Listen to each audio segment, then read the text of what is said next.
Mga kwento ni Felmo.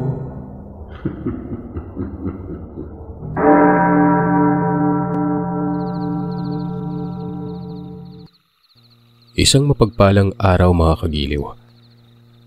Gayun din sa iyo, Sir Seth.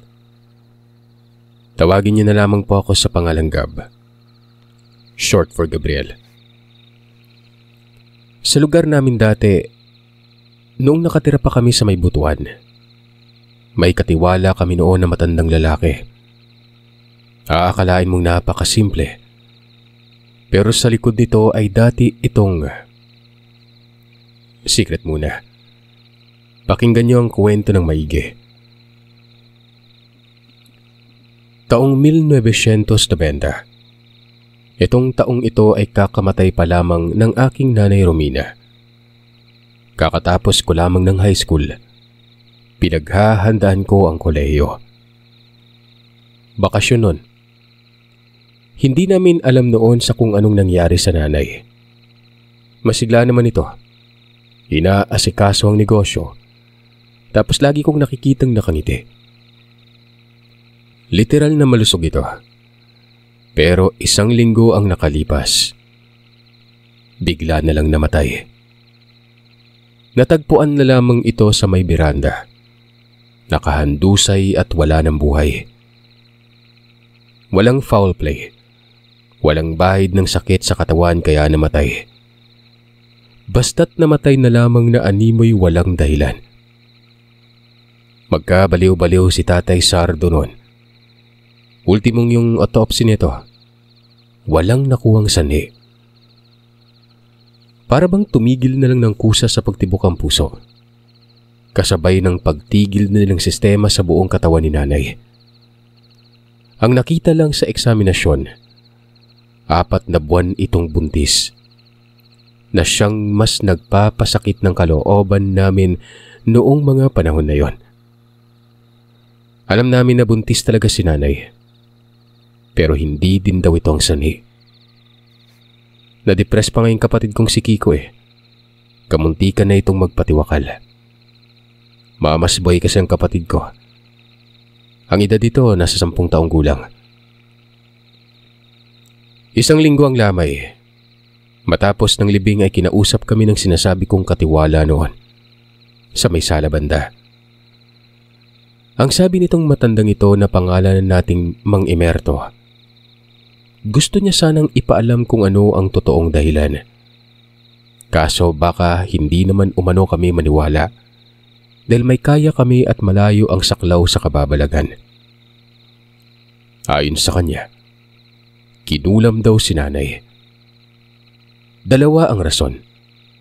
Pwedeng may naiinggit umano sa amin dahil nga sa mabilisang pag-angat ng buhay. At pwede ding dahil sa buntis si nanay noon. Naniniwala si Mang Emerto na ang salarin. Hindi lang mangkukulam, kung hindi isa ring itong aswang. Ang sabi pa ng Tatay Sardo, huwag na daw guluhin ang isip namin Dumagdag lamang ito sa problema. Alam ko, Sardo, alam ko. Hindi naman sa nanghihimasok pero para na rin pamilya ko kayo. Nung nalaman kong namatay at nagkagulo dahil nga wala umanong nakitang sanhi, pinili kong alamin. Mahirap ipaliwanag kasi nga hindi naman kayo naniniwala. May ginawa lang ako at lumabas sa pagsusuri ko na may kinalaman ng kulam. Bueno, yun lang naman ang gusto kong sabihin. Pasensya na't tutulong sana ako Matapos maghayagang matanda ay nagpaalam na itong uuwi. Kasalukuyan nga palang nagbabakasyon itong matandang ito dahil nga sa gusto niya makasama ang mga apo sa Cagayan. 1 buwan ang paalam, pero napilitang bumalik sa bahay nang malamang namatay si Nanay Romina. 2 naman silang katiwala doon. Ang isa ay matandang babae na pinsan lang ni Mang Emerto, si Aling Miding. Kinabukasan, may mga bumisita sa amin. Kliyente at mga kaibigan ng mga magulang ko. Lalo na sa kanilang trabaho. Mga negosyante sila. Hindi ko nalang ihahayag dito kung anong negosyo. Basta mabilis ang kita. At dahil doon ay hindi talaga kami nahihirapan. Malaki ang bahay namin. May 2 palapag ito, napapalibutan ng mataas na bakod. Malawak ang sakop, malapit na sa bayan ng Butuan. Pero hindi gaanong crowded ang lugar. Magkakalayo ang mga bahay. Ang mga residente, may mga payak na magsasaka. May mga katulad din namin na angat sa buhay. Nakikinig lang ako sa pag-uusap. Nasa may sala ako at naroroon sila sa beranda. Magtatanghalian na noon hanggang sa biglang lumapit sa akin itong si Aling Miding. Tapos may sinabi itong ikinagulat ko. Gusto kang makita ni Emerto, Gab. Naroroon ito sa bahay ko. Hindi ito umuwi ng Cagayan. Hindi na siya bumalik para ipagpatuloy ang bakasyon. Aling Miding, ano po ba si Mang Emerto? Bakit parang nag-iba siya ngayon Parang ermitanyo. Hindi naman siya ganun dati, di ba? Ikaw na lang ang umalam, Gab. Ayokong sabihin dito. Basta tutulungan niya kayo. Sige na, puntahan mo at inaantay ka. Sabi ng matanda. Itong bahay ni Aling Miding ay hindi kalayuan sa amin. Nasa may tawid lamang ito ng kalsada. May looban na dadaan naman sa ilang kabahayan bago pa makarating doon. Kapit-bahay niya si Mang Emerto. Tapos ang pamilya nitong si Mang Emerto naroroon sa may Cagayan. Pinuntahan ko. Bit-bit ko ang pagtataka. Basta may namumuo sa diwa ko na iba nun. Nang makarating na ako sa bahay ni Aling Miding, sinalubong ako ng anak nitong dalaga. Si Alicia, bunsong anak na mas matanda lang sa akin ng 2 taon. Minsan ito ang humahalili kay Aling Miding sa pagiging katiwala at kasambahay sa amin. Ang sabi noon, si Mang Emerto daw ay nasa likod ng bahay. Mag-isa lang doon ang matanda. Ano ba kasing kailangan niya? Tanong ko. Ay naman kay Alicia ay hindi niya alam. Wag daw ako dadaan sa kaliwa dahil may aso doon. May kamalig umano. Naroroon si Mang Emerto. Hindi na lang ako nagsalita. Naglakad ako hanggang sa makarating na sa nasabing kamalig. Silyado ang kamalig na ito na parabang bahay. Nakaangat sa lupa pero mapapanik naman ng isang hakbang lang. Sinilip ko sa bintana. Nasa papag itong si Mang Emerto. Nakapikit ang mga mata. May kung ano sa sahig na parabang pinggan na may uling. Tapos sa gilid noon ay isang karit. Sanggot ang tawag dito. Tinawag ko pero hindi ito nagsalita. Inangat lamang nito ang kamay tapos pinapasok ako nun. Nasa ganoong postura pa rin siya. Nakapikit ang mga mata. Napapasimangot ako noon habang papaupo na sa papag. Iisa lamang ang bintana ng kamalig na ito at bubungad sa bintanang iyon ang likod ng bahay nila Aling Miding. Hindi nagsasalita ang matanda. Inaantay kong may sasabihin ito. Nakapikit pa rin Tapos ay dahan-dahang sumisimangot ang muka. Hanggang sa dumilat at nagwika ito ng... Gab, hindi ako napapadatag dong. Kinakain ako ng konsensya. Dapat kasi hindi na lang ako nagbakasyon. Napigilan ko sana. Naniniwala ako na kilala ng kung sinong mangkukulam na yun ang kung sino ako kaya nag-iingat din ito. Ngayon, alam mo ba kung nasaan ang sinasabi kong salarin? Nasa bahay niyo. Isa sa mga naroroon. Yun ang pumatay sa nanay mo. Paano niyo po nasabi yan? Naguguluhan pa ako, Mang Emerto. Gaya ng nabanggit ko ay mahirap ipaliwanag. Lalo na't hindi kayo naniniwala. Hindi pa tapos ang salarin. Yung sinasabi kong dahilan sabay yung bitbit ng salarin Buntis ang nanay mo at inggit siya dito kaya niya pinatay. Aswang Itong inggit niya ang una tapos dahil sa buntis din sasamantalahin niya na lang ang pagkakataon. Total, napatay niya naman ang nanay mo. Tara, sumama ka sa akin. Sabi ko noon ay saan kami pupunta pero hindi na nagsalita ang matanda. Itong sanggot ay nilagay niya sa taluban at sinukbit sa bewang. Niligpit niya yung pinggan na may uling at lumabas na ito. Sumunod na lang ako sa kanya. Nakita kong naghudyat ito ng pagtango kay Alicia. Tapos itong si Alicia naman, dali-daling sumunod. Bale, kasama na si Alicia. Kinakausap ko kung ano ba talaga ang nangyari pero nagkibit balikat naman ito. Ang sabi lang nun, may mga mungkahi daw si Mang Emerto. May mga ipag-uutos at sundin na lamang daw ito nang walang tanong-tanong. Alam mo Alicia, naguguluhan talaga ako Ano ba kasi to? Kung ako sa'yo Gab, mga mata ko na lang ang tutuklas. Kahit ako hindi ko din alam. Ang alam ko lang isang bantugang albularyo yang si Mang Emerto. Ayon sa nanay at tatay ko Kaya daw lumikas ang pamilya niya tumira sa Cagayan kasi nga sa banta ng mga aswang. Marami kasing pinatay na aswang yan si Mang Emerto. Nakita mo yung sanggot niya? Yan ang ginagamit niya sa pagpatay ng aswang. Ano?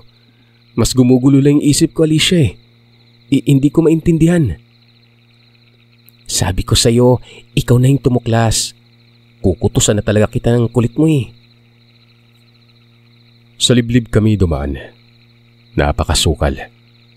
Nauuna ng mga 10 dipa ata noon si Mang Berto. Kami naman ni Alicia.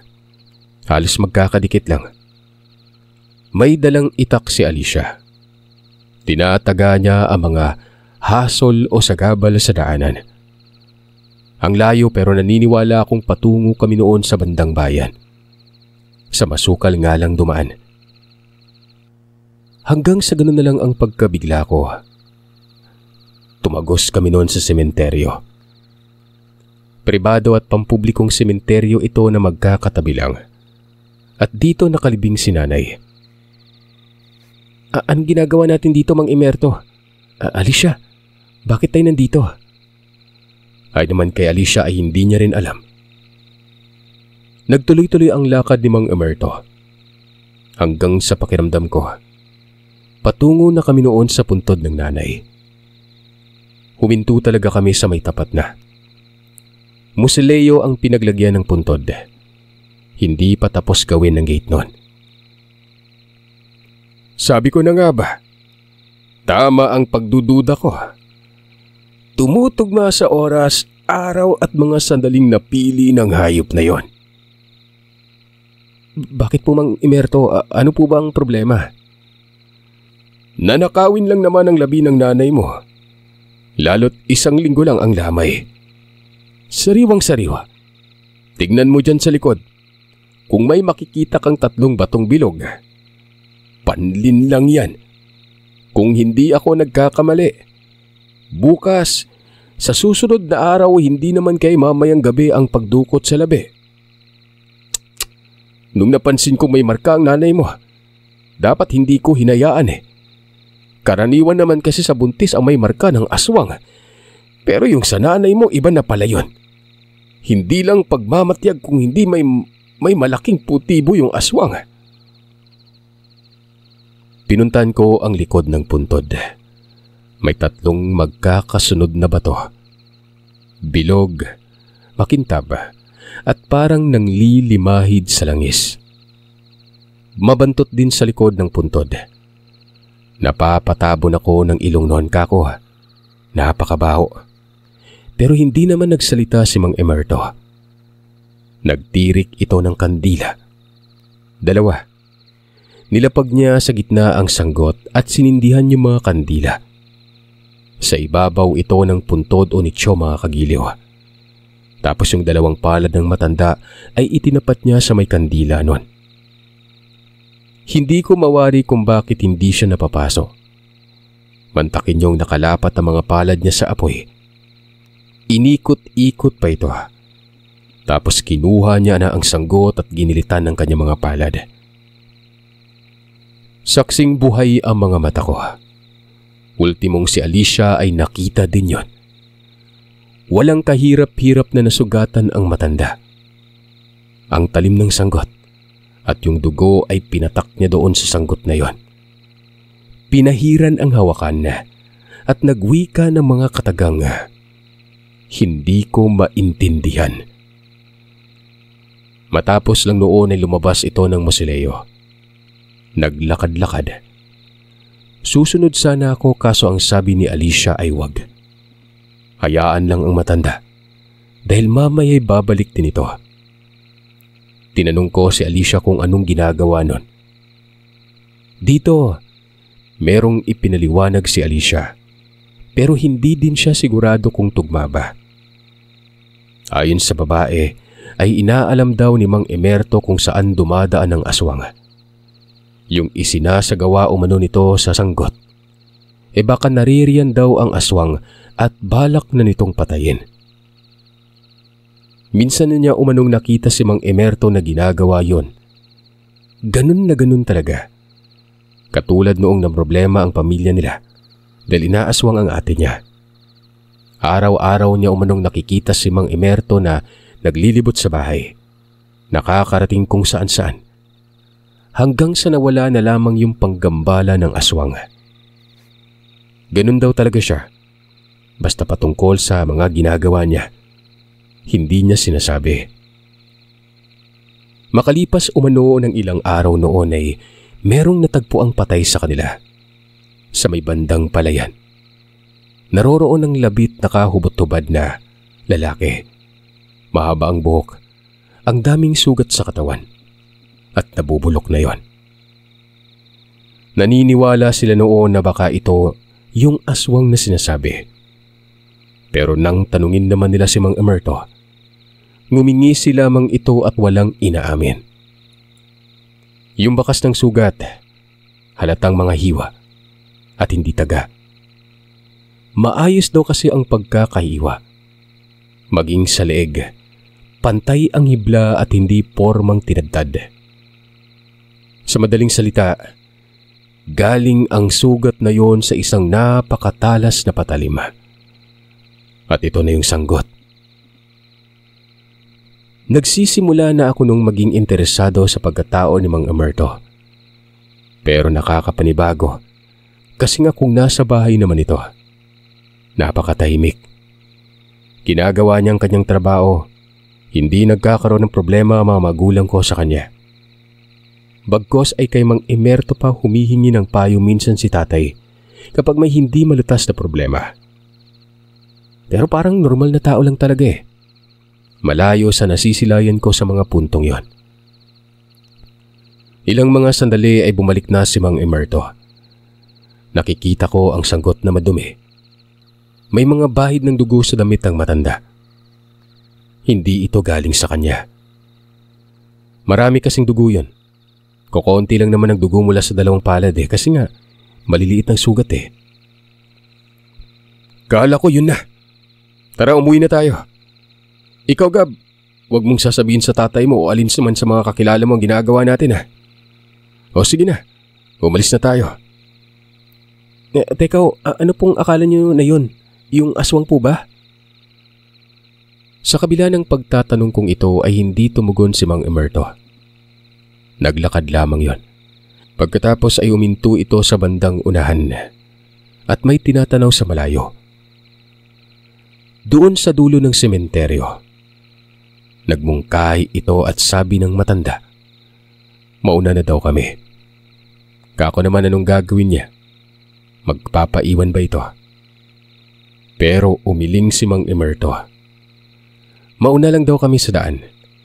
Hindi daw siya magpapaiwan. Nasa likod lang siya nun. Alicia, ano bang sinasabi nung si Mang Emerto? Anong akala niyang yun na? Kinakabahan ako eh. Ako din Gab, kinakabahan. May ibang aswang siguro at inakala niyang ito na yung salarin sa pagkamatay ng nanay mo. Kahit may araw kasi may aswang gabi. Baka pinatay ni Mang Emerto. Malalaman natin yan kapag may mapapabalita na.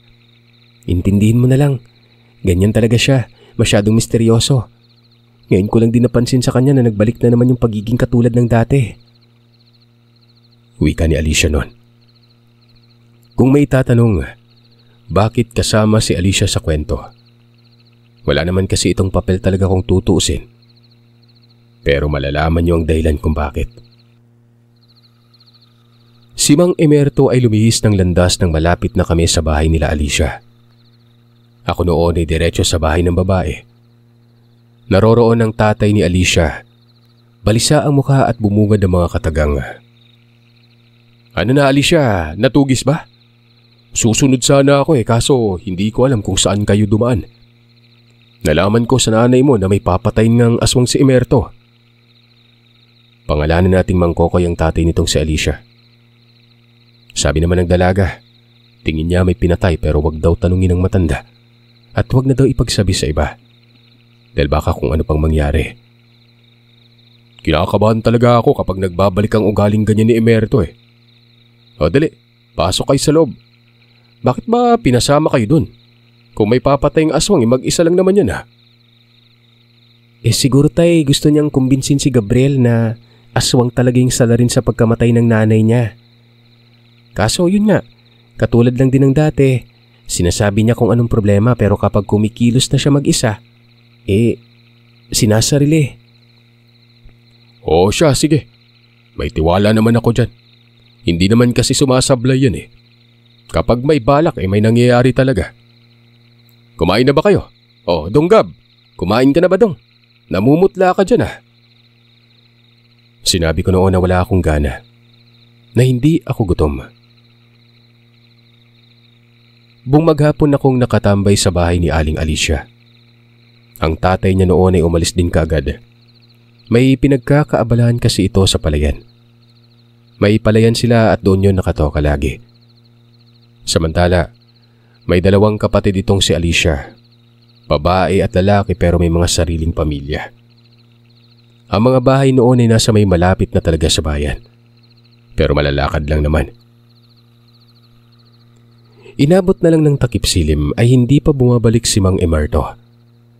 Nakapagdesisyon ako noong umuwi at baka hinahanap na ako ni tatay. Pero wala namang problema kasi nga naroroon naman si Aling Miding noon. Tiyak ay ipapaalam nito sa tatay kung nasaan ako.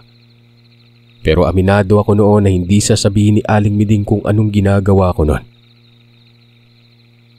Pagkarating ko sa bahay, ang nadatnan ko lang si Kiko. Si Aling Miding ay naglalabayon sa likod. Tinatanong ko si Aling Miding kung nasaan na sina tatay at sabi naman ng ale, umalis kasama ng mga bisita. Nagkainuman kasi ang mga ito doon sa beranda. Umalis pagkatapos. Tinanong ko kung bakit uminom si tatay. Para namang walang respeto. Kakalibin pa lamang ng nanay ay nagsasaya kaagad. Hindi lahat ng umiinom ay nagsasaya dong May ibang umiinom para takpan ng saloobin. Para makayanan ng sakit sa sandaling panahon. Hayaan mo't babalik din naman yun. Kilala mo naman ang tatay mo. Nag-aya kasi yung lalaking medyo may katandaan. Di ba nga 4 yun? Yung dalawang mag-asawa. Yung isa babae na kaibigan ng nanay mo. Tapos yung matandang lalaki yun lang ang hindi ko kilala doon. Iba makatitig parang masama ang ugali. Kagad kong sinabi na yung isa sa mga yon. Aswang. Ito na rin ay batay kay Mang Emerto. At yun ang dahilan sa pagkamatay ng nanay ko. Ganon ba? Wala naman kasing sinabi sa akin ng pinsan ko na yon. Ito talagang si Emerto. Dapat nabigyan ko ng babala ang tatay mo. Nako, teka pupuntahan ko si Emerto. Naroroon ba sa bahay? Wala po. Kaya nga ako umuwi kasi hindi na bumalik. Basta kinikilabutan ako sa kanya. Nakarating nga kami dun sa sementeryo kasi nga, teka sandali lang po. Pinagbabawalan pala ako ni Mang Emerto na ipasabi sa iba. Ayos lang ba kung ikaw? Wala namang problema kung kami lang ng pamilya. Kilala naman namin siya. Nakarating kayo sa sementeryo. Diyos ko, natatandaan ko dati na may tinulungan siyang pamilya bukod sa amin Sa sementeryo din yung nagtungo. Tapos kinabukasan may natagpo ang patay. Malamang yung patay na yun yung aswang. Ito na. Ito na ang mga sandaling bukas na ako sa aspetong kababalagan. Sabi ko kay Aling Miding, mukhang may pinatay kanina si Mang Emerto. Napagkamalan siguro na yun ang salarin. Nagtaka ako kung bakit napagkamalan niya. Nandito lang naman sa bahay. Tapos nag-iinuman lang pala. Ang aswang kasi dong, hindi mabasa ang iniisip niyan. Anumang pagkakataon, pwedeng mamiktima. Napakagaling na mga aswang. At siguro dahil sa may nararamdaman siya doon, inisip niya na yun ang salarin. Ito talagang si Emerto. Kaya yung pamilya niya pinalikas talaga Ang daming atraso niyan sa aswang. Kami, kamuntikan na rin madamay. Umalis na si Aling Miding pagkatapos nito. Ako noon walang mapaglagyan ng takot. Kinain na ako ng kababalagan Naniniwala ako ng lubos dito at dahil sa hindi ako napapalagay, napili ko noong puntahan si tatay. Bilin ko sa kapatid ko. Matulog na lamang ito sa silid matapos kumain. Kumakain kasi yun kanina sa kusina. Kako, babalik ako kaagad. Susunduin ko lang si tatay. Nung papaalis na ako, bigla namang may tumawag sa akin noon. Pagkalingon ko, si Mang Emerto. Nasa may labas lang siya ng bahay. Natural na magtaka. Umuwi kasi noon si Aling Miding dahil nga magsusumbong ito kay Mang Emerto. Tapos naroroon lang pala siya. Lumapit naman ako dito. Nagtanong ako kung bakit siya naroroon. Tapos inaantay ko siya kanina pa pero hindi naman bumalik. Hindi ko palalampasin ang gabing ito, Gab. Mukhang idadamay ang tatay mo. Kung hindi ako nagkakamali, pati kayo ng kapatid mo. Ngayon sasabihin ko na sa iyo ang lahat, ha? Bawat detalye, bawat ginagawa ko at mga pagkakataon kung saan ako pumupunta. Basta't maniwala ka lang at magtiwala para hindi ka magmukhang timang. Wika ni Mang Emerto noon. Napapatulala talaga ako noon. Halong kaba at pananabik ang nararamdaman ko. Ayon sa kanya, ngayon niya natuklasan na may maraming bakas na sa bahay. Sa beranda, sa bintana, sa itaas, sa bukana ng gate at sa may pader. Ang bakas umano, maraming ibig sabihin. May nagmamatyag, may daanan, teritoryo at lagayan ng kulam at sumpa. Ang mga katulad lamang niya umano ang nakakakita at nakakaramdam dito. Yung nasa sementeryo, isang aswang ang pinatay niya kanina. Tatambay-tambay umano sa isang puntod na akala noon ay hindi alam ni Mang Emerto na aswang. Kung wala siyang ginawa dito, malamang may mawawalang bangkay. Kauri umano ito ng salarin sa pagkamatay ng aking ina. At ito yung karaniwang aswang na laging napapaslang ni Mang Emerto. Gawa ng sobrang perwisyo umano. Sabi ko naman, si tatay ay sumama sa inuman. At ang nag-aya malamang, yun ang pinaghihinalaan ni Mang Emerto. Ay naman sa matanda, alam niya umano. At yun umano ang pupunta niya ngayon. Kako, sasama ako. Isasama talaga kita. Alam mo ba kung bakit? Gusto kong malaman mo ang lahat. Kasi nga wala sa kaanak ko ang interesado sa kung anong meron ako Yung mga apo ko ayaw. Takot nga yung mga yun sa akin At kung gusto mo, ikaw yung susunod sa abilidad ko. Basta gamitin mo lang ng tama. Umalis kami nun. Pero yung namutawi sa bibig ng matanda, nagpawindang talaga sa akin. Ako ang gusto niyang maging siya. Hindi naman ako nagbigay ng komento. Kumbaga, parang sinasakyan ko lang. Wala pa kasi doon ang wisyo ko, Sir Seth. Bagkus ay dito sa posibleng mangyari sa tatay ko. Naglalakad lang kami gaya ng sinasabi ko. Malalakad lamang ang patungong bayan. Basta gabi na nun. At sa mga puntong ito ay hindi na ako nakabuntot kay Mang Emerto. Magkakasabay na kami ng lakad nun. Nasasagi ko pa sa tagiliran niya ang taluban ng sanggot o karit. Nagtanong ako sa kung yun ba ang sandata niya. Oo daw. Hindi daw ito basta sanggot lang. Bukod sa pangpatay niya yon sa aswang, ginagamit din ng matanda ito sa ibang langrangan. Pwedeng sa tawas, pwede ding sa lamang lupa. Minana niya ito sa kanyang angkan. Pero siya lang umano ang nagkaroon ng maraming subok sa buhay. Hindi naman sa nagiging mapusok pero tila ba nakatadhana na ito sa kanya. Malapit na kami noon sa lugar kung saan nakatira ang mga anak ni Aling Miding. Natatanaw ko na ang kabayan. Maya-maya nakita ko na si tatay. Kasama nito ang mag-asawa. Yung babae na kilala ko sa pangalang Ma'am Lovely, naroroon din. Pero wala yung matandang lalaki. Gumilid kami ni Mang Emerto. Mga nasa 3 blocks ang layo namin. Yung blocks po yung bawat hulma ng kalsada. Basta nasa tabi lang sila ng daan. May tindahan, may mga tambay, may iba ding nagiinuman. Dito ka lang. Tatabihan ko ang tatay mo. Mag-antay ka. Sandali po, wala naman po dyan yung isa eh. Alam ko.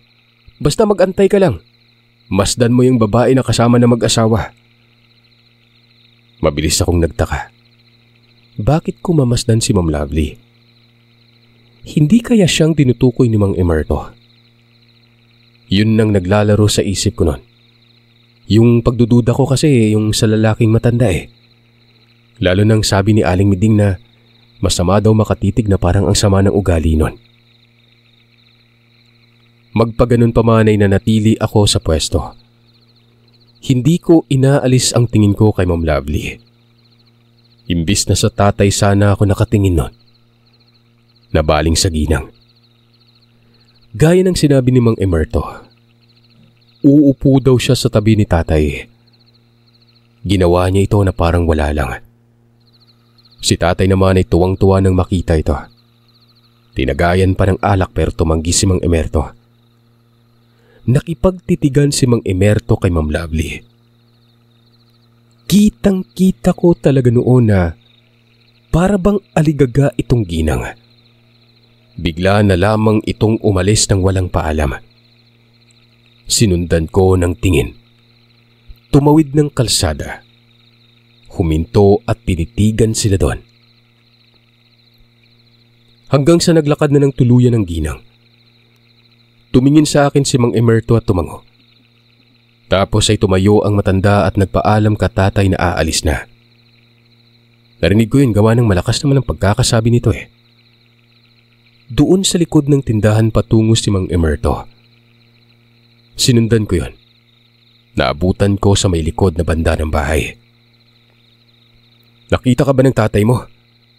Hindi ko po alam. Pero mukhang abala naman yun eh. Si Ma'am Lovely, iba yung kinikilos niya. Siya ba yung aswang? Tama, siyang aswang. Nung una, nagkukubli pa eh. Lumalayo kapag napapadaan ako. Diba nga minsan nang bumisita sa inyo yun? May hinala na ako eh. Pero ang ingat niya. Huli na nang malaman kong siya isang aswang. At doon pa ito natuklasan sa pagtatawas ko ah. Sa kanya galing ang panlinlang sa may likod ng puntod. Malamang noong inilibing ang nanay mo doon niya nilagay. Tapos dinalaw niya ito kinagabihan para markahan. Yung amoy na mabaho, marka yun ng aswang. Tara, sumunod ka sa akin. Papatayin ko yung sarapan mo. Nang sa ganun maging panatag ka na. Hindi ko alam kung maniniwala ba ako. Si Ma'am Lovely kasi napakabait nito eh. Magpaganon pa man ay pinilit kong lansin ang sarili ko. Pinilit kong paniwalaan lamang ang sa tingin ko hindi. Sumunod ako sa kung saan patungo si Mang Emerto. Sa likod ng mga bahay. Sa unahan.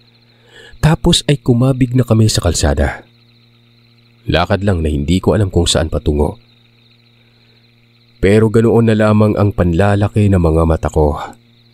Dahil ilang mga segundo, lumiko kami patungong sementeryo. Habang nangyayari naman ito, may sinabi sa akin si Mang Emerto. Ang tatay ko umano ay may bakas sa katawan. Kapag hindi niya napatay si Ma'am Lovely, malamang ay isusunod na nito si tatay. Mamamatay si Tatay Sardo na kagaya ng kay nanay, na walang dahilan. Huminto kami sa likod ng isang chapel. Mula doon ay natatanaw namin ang mausoleo. Sabi ni Mang Emerto ay tingnan ko daw itong maigi. May ilaw doon kaya nakikita ko naman. Pero sa labas lang ng mausoleo. Sa loob kasi medyo madilim eh. Maya-maya ay may nakita akong imahe. Hindi ko mawaris sa kung ano ito. Nakapatong ito sa may puntod ng nanay ko. At nakatuwad pa. Ngayon niya pala bala kunin ang labi ng nanay mo ah. Sa tingin ko ang bata sa sinapupunan ng pinakagusto eh. Busaw yan. Kumakain ng patay. Pero mas masarap sa kanila yung sanggol. Mapabuhay man o patay. Siya na po ba yan? Dong. Siya na yan. Hindi niya alam na may patay sa unahan na kauri niya. Yung kanina. Naroroon sa dulo. Bukas pa mabubulabog to lahat. Pinatong ko lang kasi sa puntod eh. Kinalasan ko kaagad ng buhay na makita ko kanina. Nagantay muna kami sa lugar. Mga kalahating oras din yon at ngawit na ako. Nakatungtong kasi kami noon sa mababang pader. Ang dami pang lamok, tapos napakabaho. Amoy na amoy ko yung samyu na naaamoy ko sa likod ng puntod ni nanay. Siguro'y ito na yung samyu ng aswang na sinasabi ni Mang Emerto. Umalinsangan din ilang mga sandali lang.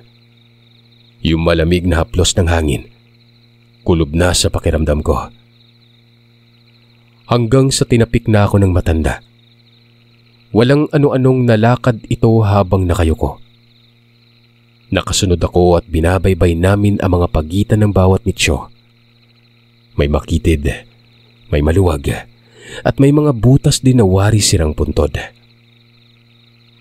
Nang medyo malapit na talaga, huminto na naman si Mang Emerto. At sa mga puntong ito ay mas malinaw na sa akin ang loob ng mausoleo. Wala na doon ang imahe. Hindi naman ako nagtanong kay Mang Emerto. Hanggang sa may nakita akong gumagalaw sa likod ng puntod na yon. Anino lang, pero alam kong may nakatago doon. Mamaya, may dadating na isa. Asawa niya. Hindi niya matitibag ang semento mag-isa. Isinasaayos niya lang maigi ang 3 bato para walang makakapansin sa kung sisimulan na nila ang pagbakbak. Wika ng matanda noon. Maya-maya may dumating. Tao lang. Walang kakaiba dito. Disente ang kasauotan. Naka-jacket na may hood. Pagkaalis ng hood, sobra pa sa windang noon ang naramdaman ko ng masilayang. Asawa ito ni Ma'am Lovely. Napapamura ko. Sa mga oras na yon ay tuluyan na akong nakumbinse na si Ma'am Lovely nga ang salarin. Hindi aswang ang asawa niya, pero tinutulungan niya yung hayop na aswang na yan. Kung sabagay, asawa nga naman. Yung pag-alis ko kanina at hindi nagpakita sa bahay nila Miding habang naroroon ka may pinuntahan akong kilala ko na siyang nakatira sa malapit sa bahay niyang aswang. Nalaman kong katuwang ang asawa nito, pero hindi aswang. Napapailalim daw sa gayuma yung asawa Matapos lang magsalita ni Mang Emerto, nagpapalinga-linga ang asawa ni Ma'am Lovely. Pangalanan natin itong Sir Zam. Tapos yung ilaw, pinihit ang bumbilya. Kaya naman namatay ito at napakadilim na doon. Kako kay Mang Emerto, bakit hindi pa siya kumikilos? Sabi naman ng matanda, hayaan daw muna.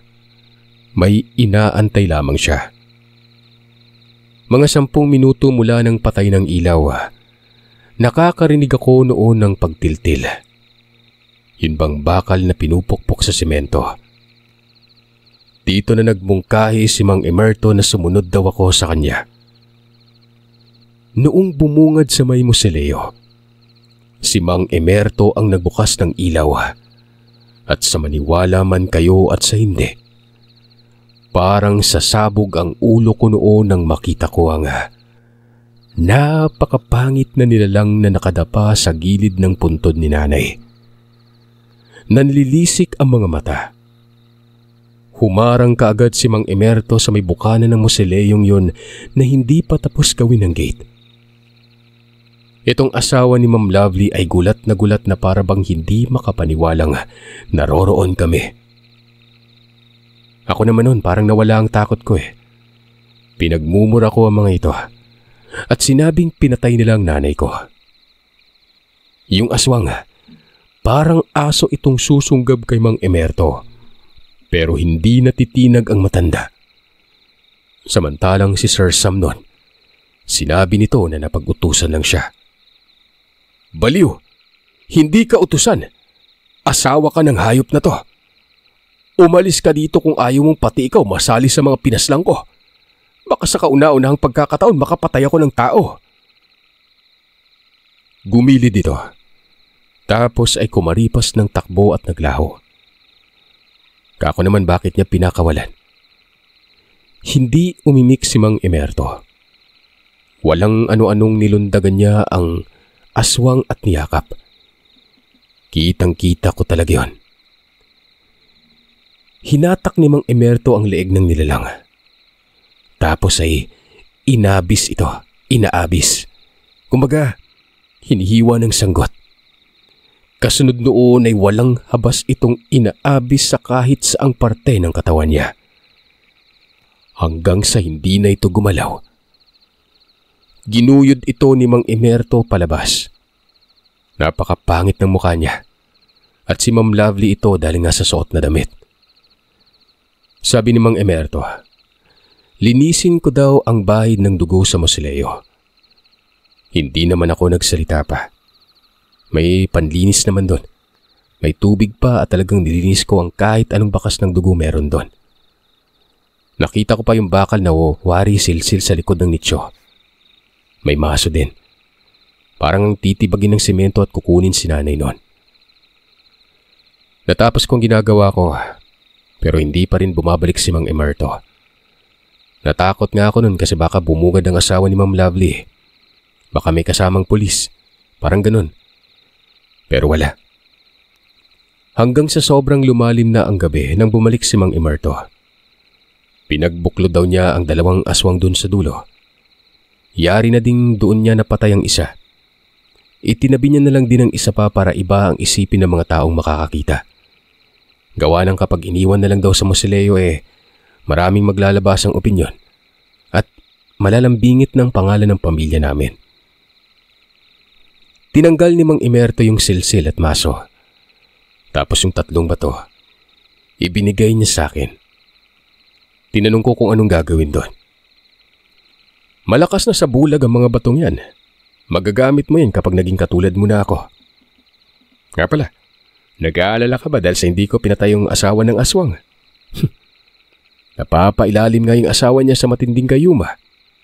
Na hanggang sa ngayon epektibo pa rin. Sino bang matinong tawang tutulong sa aswang niya, ba? Matatauhan yun dahil nga patay na yung pares niya. Maguguluhan yun sa pangyari. Tapos kalaunan, mababaliw.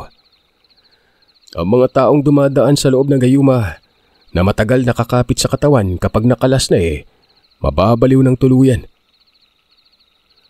Umuwi kami noon. Medyo masaya ako pero hindi naman ako napanatag ng mapatay ng salarin. Bagkos ay parang nagkaroon pa ako ng interes na pumatay ng mga aswang. Ganun na ganun talaga. Hindi namin sinabi kay tatay ang nangyari. Ang nakakaalam lamang nito, ang panig ni Aling Miding. Kinabukasan ay umugong ang balitang may natagpo ang mga patay sa sementeryo. Ang hahaba umano ng mga buhok. Pangit ang itsura. Pinaniniwalaan ng mga aswang daw yon. Bumalik na sa trabaho si Mang Emerto sa amin. Parang walang pinagbago. Yung dati niyang nakagawian ay yung landi ng ginagawa niya sa araw-araw. Pero may mga pagkakataon na kinakausap ako nito. Ito na yung mga sandaling pinapaalam niya sa akin yung ibang sekreto niya. Wala daw siyang libro-libro. Walang sinusunod na batayan kagaya ng ibang may karunungan. Karaniwan lamang umano ang usal niya. Tapos ang pinakasentro ng abilidad niya, doon galing sa sanggot dahil hindi lang ito basta gamit lang. Hindi lang patalim. Hindi lang pangpatay ng aswang. Agimat din daw iyon. Nagkamabuti ang loob kami ni Alicia. Kung sa bagay lagi kami magkasama, lalo na't lagi akong napapabisita sa bahay nila at kay Mang Emerto.